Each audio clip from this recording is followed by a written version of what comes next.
तेरा वचन मेरे पाँवों के लिए दीपक है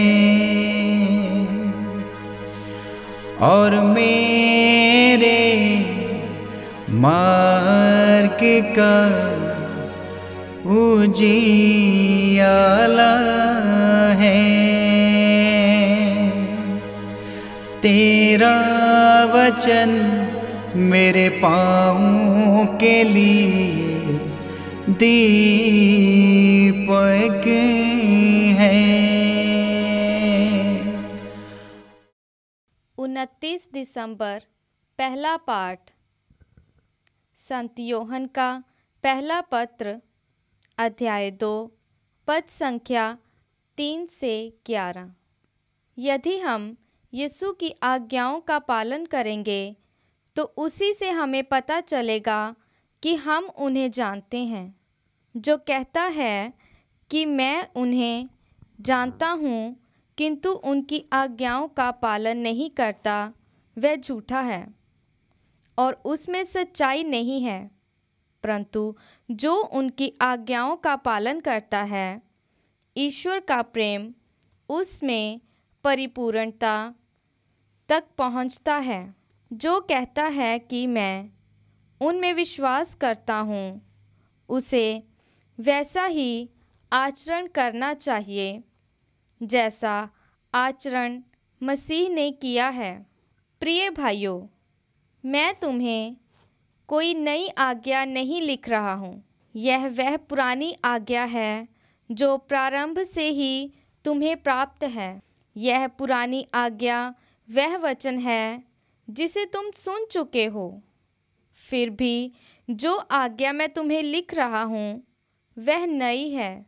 वह नई इसलिए है, वह उनमें चरितार्थ हुई और तुम में भी चरितार्थ हो रही है, क्योंकि अंधकार हट रहा है और सत्य की ज्योति अब चमकने लगी है। जो कहता है कि मैं ज्योति में हूँ और अपने भाई से बैर करता है, वह अब तक अंधकार में है। जो अपने भाई को प्यार करता है वह ज्योति में निवास करता है और कोई कारण नहीं कि उसे ठोकर लगे। परंतु जो अपने भाई से बैर करता है वह अंधकार में है और अंधकार में चलता है। वह यह नहीं जानता कि मैं कहाँ जा रहा हूँ, क्योंकि अंधकार ने उसे अंधा बना दिया है। यह प्रभु की वाणी है। ईश्वर को धन्यवाद। भजन अनुवाक्य। स्वर्ग में आनंद हो और पृथ्वी पर उल्लास। स्वर्ग में आनंद हो और पृथ्वी पर उल्लास। प्रभु के आदर में नया गीत गाओ। समस्त पृथ्वी प्रभु का भजन सुनाए। भजन गाते हुए प्रभु का नाम धन्य कहो। अनुवाक्य। स्वर्ग में आनंद हो और पृथ्वी पर उल्लास। दिन प्रतिदिन उसका मुक्ति विधान घोषित करते जाओ। सभी राष्ट्रों में उसकी महिमा का बखान करो। सभी लोगों को उसके अपूर्व कार्यों का गीत सुनाओ। अनुवाक्य। स्वर्ग में आनंद हो और पृथ्वी पर उल्लास। प्रभु ने आकाश का निर्माण किया है।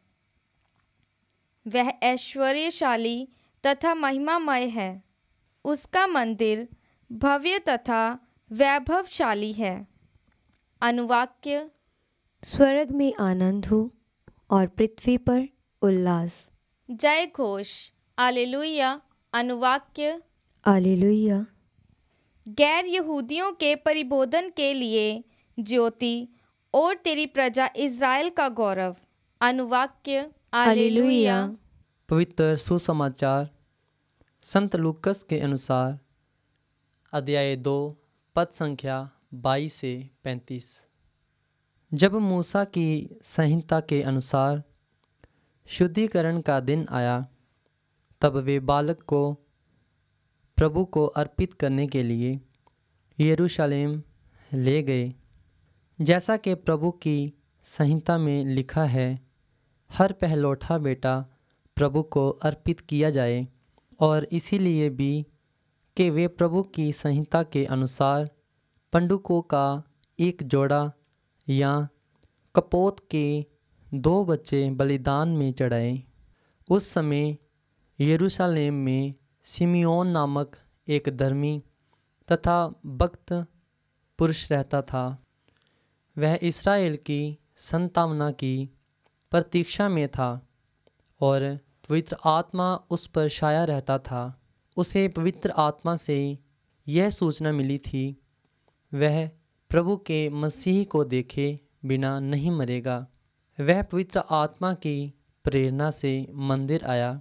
माता पिता शिशु यीशु के लिए संहिता की रीतियाँ पूरी करने जब उसे भीतर लाए, तो शिमियोन ने यीशु को अपनी गोद में ले लिया और ईश्वर की स्तुति करते हुए कहा, हे प्रभु, अब तू अपने वचन के अनुसार अपने दास को शांति के साथ विदा कर, क्योंकि मेरी आँखों ने उस मुक्ति को देखा है जिसे तूने सब राष्ट्रों के लिए प्रस्तुत किया है।